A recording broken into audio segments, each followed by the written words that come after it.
right? Now what happens if you do not want to use these dummy column names, right? So x1 to x11.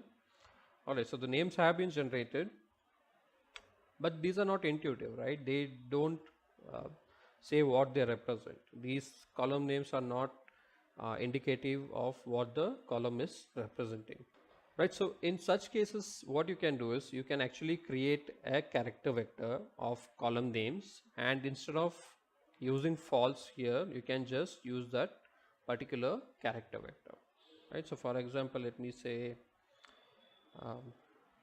I'll create a new character vector here, right? So we have about 11 columns, and we'll use the original column names from the previous file, right? So let us close this here, okay, and we will take a look at the actual column names,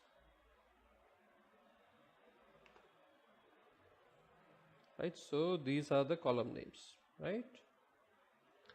So we'll use this here, right? So this is basically a character vector. Let us see the output from this, right? And now what I'm going to do is,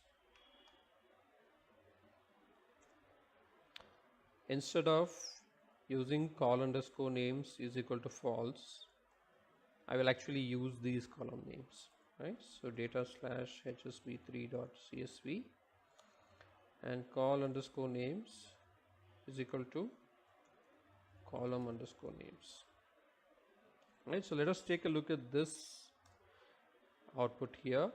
So when we indicated that the column names are absent, it created dummy column names x1 to x11. But now that we have created a character vector which basically has 11 text or string for each of those 11 columns, and now we'll use this as the column name, right?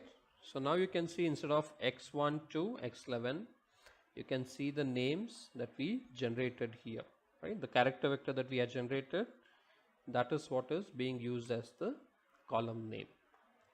So whenever the column names are absent in your file, the best way to do is to look for the column name in some other file, or probably in some other place where they have provided the column names. Then create a character vector like this, call underscore names, and when you read in the data, instead of setting call underscore names to false, you use the character vector that you have generated to supply the column names for these data.